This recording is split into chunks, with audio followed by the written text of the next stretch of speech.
Big one of the day. They go for 2 and 5 Strickland Stakes, Group 3, weight for age, 1,800 metres. We only need to have a look at one replay here and one replay only. It comes out of the Hyperion Stakes. And what a return here by the mighty Marasco. Top of the straight now, they swing, and Spitfire Race had cleared out by 4. On the outside, running on is Tarzi, and so's Marasco. It's Spitfire Race, 175 to go, but here comes Marasco on the outside of Tarzi. Marasco has gone straight past Spitfire Race. Tarzi can't go with the Mighty M, and he's back to... Super first up performance there by the Mighty M. He was settled just behind the speed. He tracked Tarzi in the run to the home bend, pulled to the outside, and Dan Stake gave him a few little feather taps, and he just sprinted away from Tarzi. Super win. They step up to the 1,800 metres to pair Marasco and Tarzi. In the small field of 6, Marty, they Quinella the Strickland Stakes last year, and I think they'll be doing it again. 1 to beat 2. Marasco looks a good thing. Yeah, the only trick about the race is try and work out a speed map. Who leads? Maybe Friar's Touch pulls his way to the front, but they always say they don't like that horse leading. Maybe it's Do You Dare. But it really won't matter. Small field, Marasco too strong for them. This will be the 12th time they've clashed, Marasco and Tarzi. Head-to-head record is 8-3, but I think the last 3 or 4 times they've clashed, they've actually run 1-2. Yep. And it'll be good to see these two warriors going at it again, the 2 7-year-olds. But for me, Marasco to beat Tarzi in a skinny old Strickland. Looking for last Cernawar to show, form was good last start. Just to improve on that form again. Okay, yeah, stepping up to the 1,800, she'll only get better as the distances do increase, so maybe she'll be the horse running on into third. But look, I can't see Marasco and Tarzi not Quinella in the race. Well, race number 6, the Natasha Stakes, as we said earlier on, 3-year-old fillies, final lead up into the WA Oaks. Normally a very reliable guide to the Oaks. Time to go at 3:55 over the 2,200 metres. And the first of the replays we have a look at is One Cool Queen, and this is out of the 1,000 guineas a fortnight ago at Ascot.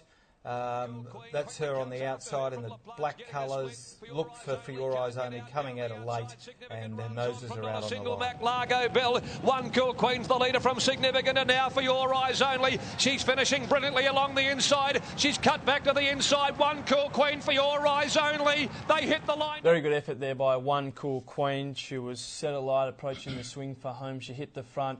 And she was basically, I think, just unlucky that For Your Eyes Only got that miracle run back on the inside to just defeat her on the line.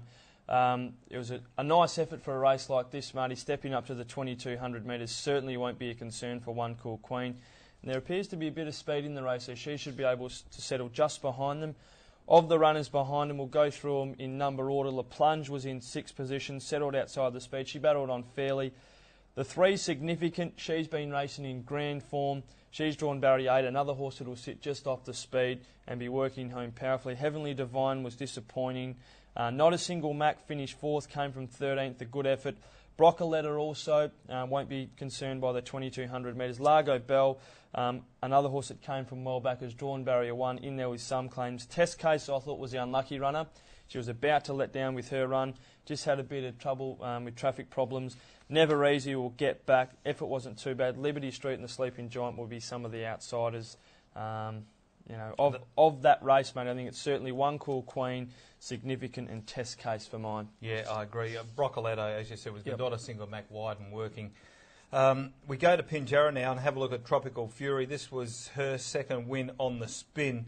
And, it was a mighty performance here to beat Kurnell Road. Under pressure, though. Kurnell Road has moved up strongly on the outside. The Moon Day was on the inside, then Bodgy Business. And Timberlands is coming down the centre. Kurnell Road has raced up on the outside of Tropical Fury, who's got a kick. And then on the outside, Timberlands still running on. Tropical Fury and Kurnell Road. Kurnell Road, Tropical Fury, Tropical Fury. Very tough performance by the 3-year-old taking on the older horses. What you didn't see in that replay is there was a tearaway leader. It was gone at the 700 metre mark. Tropical Fury had to lead the field up to him. She was a sitting duck, but she fought on tenaciously and scored by a head, defeating Kurnell Road. Drawn barrier 5, drops 2 kilograms down to 53.5. Back against her own age, Marty. Back against her own sex. She's had the run over the 2,000 metres. She'll be rock hard fit. She's got to be in there with a serious chance. She's won 4 out of her 8 lifetime starts. She's doing well, isn't she, for Dante's Fury out of a racer's edge up to 2,000 metres. Interesting race this, Matt. There looks to be really genuine pace, doesn't there? And the one we haven't had a look at, but we need to talk about, is Impressive Journey. I thought her run last Saturday in the Roberts Stakes was a beauty. She really hit the line hard in the last 100 metres, suggesting the 2,200 metres right up a track. Yeah, most certainly. She couldn't find the lead on that occasion. She settled just behind the speed, and I thought it was a super effort. Once she got clear in the straight, really attacked the line strongly. 2 starts back, she was very disappointing, and even 3 starts back, she couldn't find the lead in the Champion Fillies, finished second to La Plunge, got all that interference early in the race. I truly believe if she can find the lead on Saturday, even though there's genuine speed, I think they've just got to ride her forward and find the front. I think that's where she races best. Yep. She can just go along with her own self-esteem. She can quicken up when she needs to, and I think she'll be awfully hard to get past if she does lead. I agree. Even last week you saw her, once she handed up and the pace just come off, because they only ran 1:49.97. Yep. Not a bad time, but once the pace came, you just saw us thinking, I'd rather be leading here. Yep. There is pace around her, though. There's Impressive Journey, there's Tropical Fury, Liberty Street and the Sleeping Giant will want to be there, and also La Plunge likes to race up there. So there's 5 genuine on-pace runners here. Yeah. But you're saying you'd like to see O'Donnell take the lead from barrier 2 and dictate and go from there. Yeah, I think that's like you said, that's how she races best. Speaking to Sean O'Donnell after the race last start, what you said was right. He just said, when I needed to go, I couldn't. Yep. I had traffic problems. Then when she get out, she takes a bit to wind up. I think if she leads when they want to go, they can. She can not so much dictate, because there is plenty of speed around her, but just do her own thing, and I think she'll be hard to get past. So you're tipping her? I am. I'm going 1 Impressive Journey, but if they do overcook it, 6-1 Cool Queen's the horse that'll be finished over the top of all of them. Okay, so that's on 2 occasions here today. The horse that you've tipped, you've left out of the replays. Mate, we That's can't have them all. very confusing for our viewers out there, Matt. No, I thought we had to show Tropical Fury. Of course we did. Impressive Journey. We've covered it well, mate. Okay, now who are you tipping? I'm tipping 6, 1 Cool Queen. I think they'll go quick enough and strong enough tempo in this race for her to come with a run. A few people critical of Pike's Ride on her last start. I'm not one of them. Neither am I. Lindsay Smith horses need to be out and running. You can't have it both ways. If you want that to happen, more times than not, that when he does it, he gets caught on the line, then that's bad luck.